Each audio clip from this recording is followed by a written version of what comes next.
नमस्कार दोस्तों, इस खास कार्यक्रम में आपका स्वागत है। मैं हूं संजय किशोर।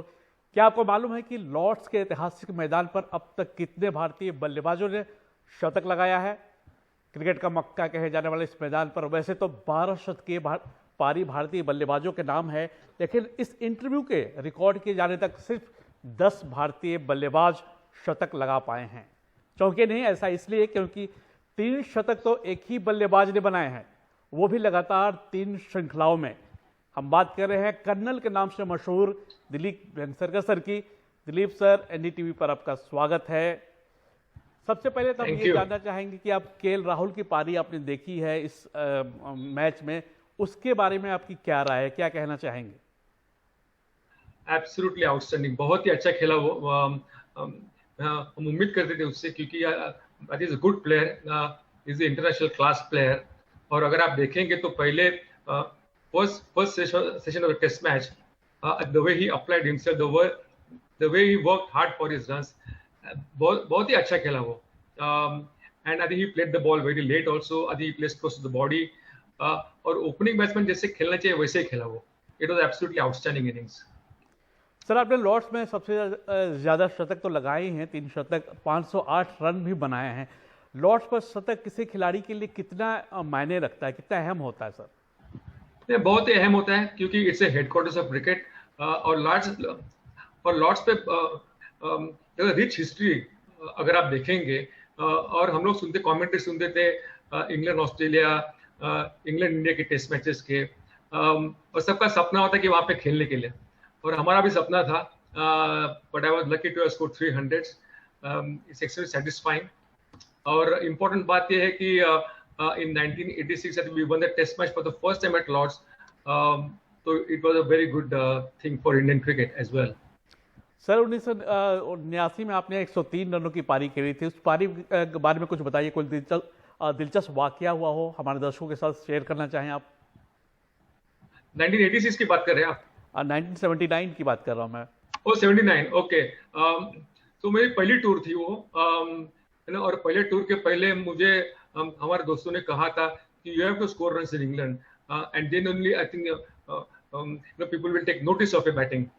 तो मुझे लगा कि ये बहुत ही इंपॉर्टेंट, बहुत ही अहम टूर है, और रन्स करने चाहिए। लेकिन जब मैं लॉर्ड्स पे फर्स्ट टाइम गया तो मैं 0 पे आउट हो गया। इवन बोथन ने मुझे आउट किया था। और जब सेकेंड इनिंग में जब मैं बैटिंग के लिए जा रहा था, तो ऐसा हो रहा था, ऐसा लग रहा था कि I hope I don't score another duck. लेकिन मैंने 100 रन किए, and I think we have to save the test match.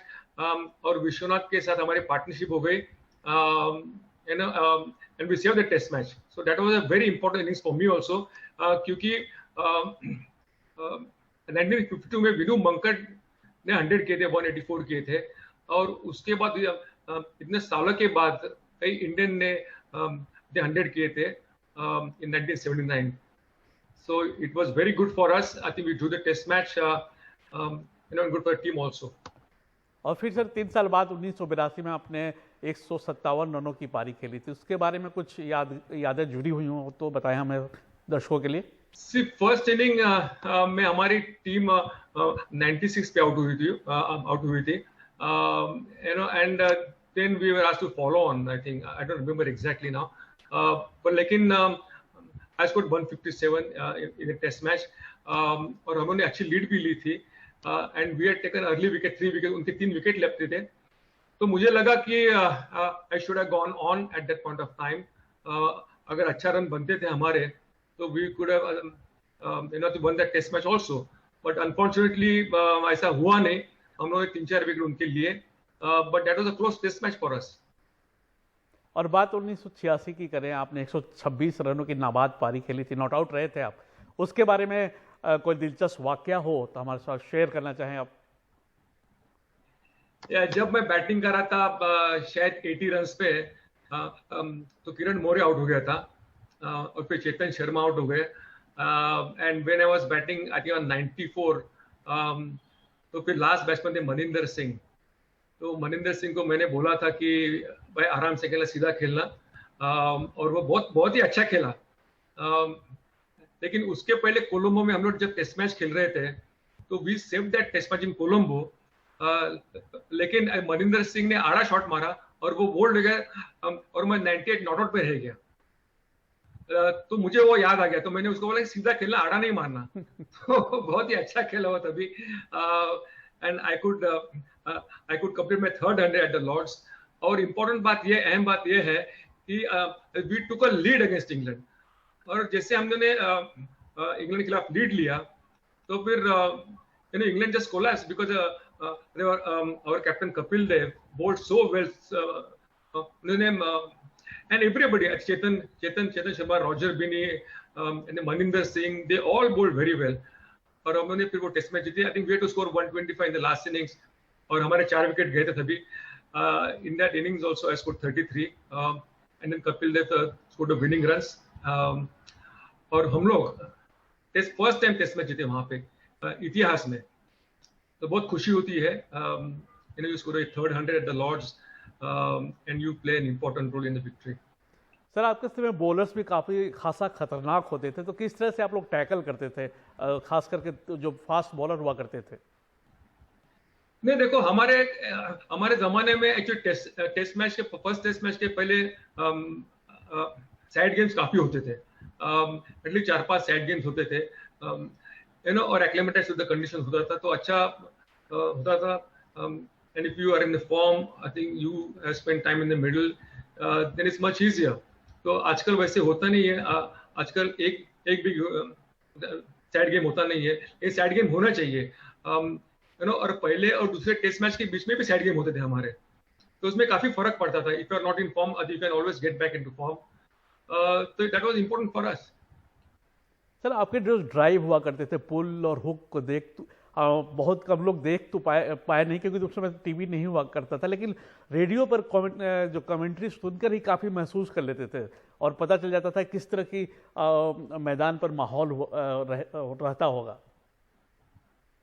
या सही बात है। लॉर्ड्स जब फुल हाउस होता है तो एटमॉस्फेयर बहुत ही इलेक्ट्रीफाइंग होता है, बहुत ही अच्छा एटमॉस्फेयर रहता है। जैसे आपने कल देखा, आज देखा, एब्सोल्युटली फुल हाउस था। And people enjoy test match cricket in England and in Australia also, but England more so. और इंग्लिश स्पेक्टेटर्स होते हैं, आई थिंक वो अप्रिशिएट करते हैं गुड क्रिकेट। तो मुझे लगता है कि they must have enjoyed India's inning yesterday and also today. तो मुझे लगता है ये आप ड्राइव की और हुक और पुल की बात कर रहे हैं, तो जब आप एक्लेमेटाइज होते हैं, because as per situation, as per wicket, as per the conditions आप खेलते हैं, तो एडाप्ट करना चाहिए। अगर आप एडाप्ट करेंगे तो फिर आसान हो जाता है। तो इस बार टीम को काफ़ी मौका मिला एडेप्ट करने का, 2 महीने से टीम वहाँ पर है। सर आप शुरू में बेहद आक्रामक बल्लेबाज थे, बाद में आप डिफेंसिव हो गए। अगर आज आप खेल रहे होते हैं इस जमाने में, तो किस तरह खेलना पसंद करते? नहीं, देखो, I think as per situation खेलना चाहिए, क्योंकि टीम का स्कोर कैसे अच्छा वो देखना चाहिए, क्योंकि आफ्टर टीम गेम, और अगर आप अच्छा खेले, अगर टीम जीतेगी तो अच्छा आपको फील होता है, but then if you are not doing well and again your team is not doing well, then it's not the same thing. तो मुझे लगता है कि एक्लेमेटाइज करके अच्छा खेलना चाहिए। Batsman must score runs and put runs on the board, so that I think bowlers can get a chance to go at them. Sir 70 और 80 के दशक में 2 सर्वश्रेष्ठ बल्लेबाजों की बात होती है, तो एक आप होते हैं, दूसरे सनी गावस्कर होते हैं, तो उस समय आप लोग फेम जो मिलता था, हैंडल कैसे करते थे, इसके बारे में आप जानना चाहेंगे? सिर्फ फेम तो मिलता ही है, ऐसी बात नहीं है, लेकिन आजकल के player they are seen on television all the time.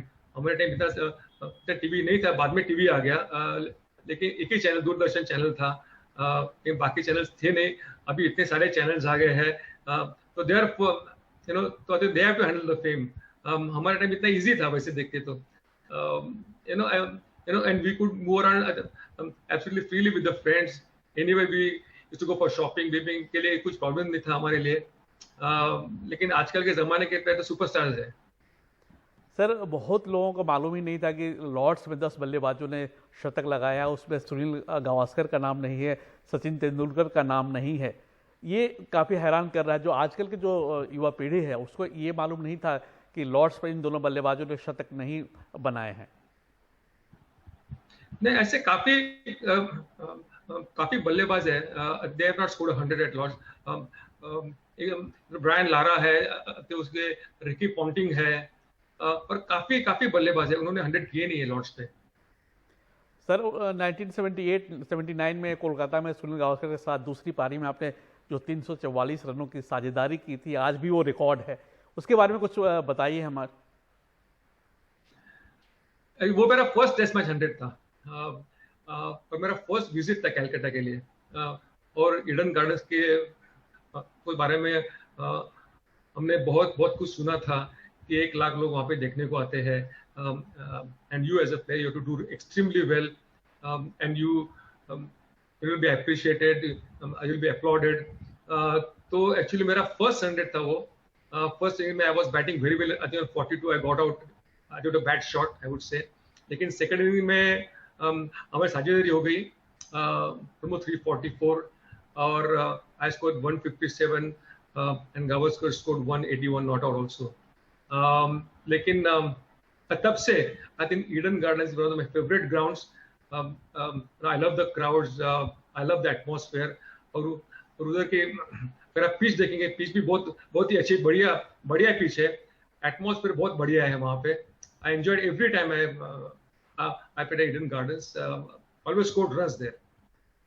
Sir ये सवाल तो बहुत सब्जेक्टिव है, लेकिन आज के दौर में आप सबसे अच्छा बल्लेबाज किसको मानते हैं और क्यों? सी विराट कोहली, रोहित शर्मा, ये तो इंटरनेशनल क्लास के प्लेयर्स है, I mean they are one of the best in the world, you know. और केएल राहुल अगर आप देखेंगे बहुत ही अच्छा बैटिंग करते हैं, फिर वो गिल का एक नया लड़का है, वो भी अच्छा बैटिंग करता है, तो he could be future player for India also.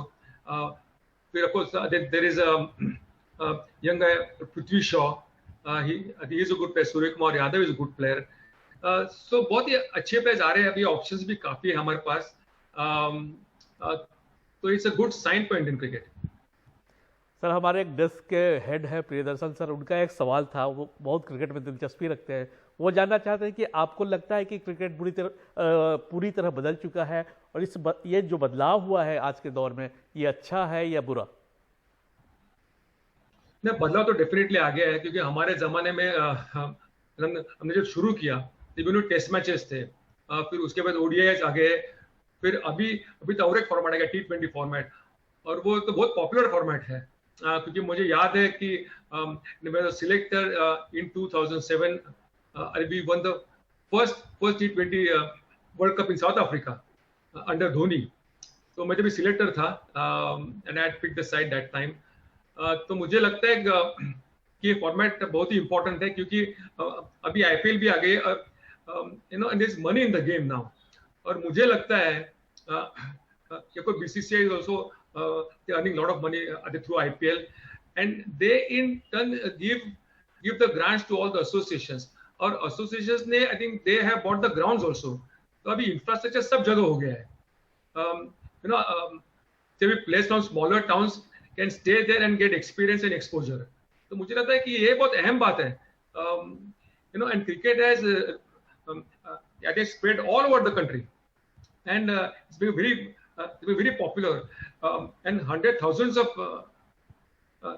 kids play cricket, और मुझे लगता है कि हमारी अंडर 14, अंडर 16, अंडर 19 की भी टीम अच्छे हैं, अंडर 19 ने भी अच्छा पराक्रम किया है, अंडर 23 भी अच्छे खेलते हैं, अपना इंडिया ए का परफॉर्मेंस भी अच्छा है, तो मुझे लगता है कि this change, you know, and this format T20 format I think is really good for the game. जी बिल्कुल, जिस तरह से हमारे पास इस वक्त बेंच स्ट्रेंथ है, बेंच स्ट्रेंथ के लिए कभी कभी भारतीय टीम संघर्ष करती थी, आज से अगर हम 5 साल 7 साल पहले की बात करें। एक आखिरी में पूछना चाहूँगा कि ये जो लॉर्ड्स में टेस्ट मैच हो रहा है, इसके बारे में और सीरीज के बारे में क्या प्रेडिक्शन रहेगा आपको? क्या लगता है कि 2014, 2011 और 2018 का इतिहास इस बार उस हार के इतिहास को बदल दिया जाएगा, बदलने के लिए सक्षम है ये टीम? नहीं, ये तो टीम बहुत ही अच्छी है, क्योंकि अपने पास हमारे पास 4 फास्ट बॉलर्स है, and they are capable of taking the wickets. तो मुझे लगता है कि ये अच्छा मौका है उनको हराने के, इंग्लैंड को हराने के लिए, और ये मौका गंवाना नहीं चाहिए, ऐसा मुझे लगता है. और हमारी टीम अच्छी है. If they can get England all out 250 run, under 250 runs, India should win this test match. बहुत बहुत शुक्रिया सर हमसे बातचीत करने के लिए और एनडीटीवी को समय देने के लिए. नमस्कार. Thank you.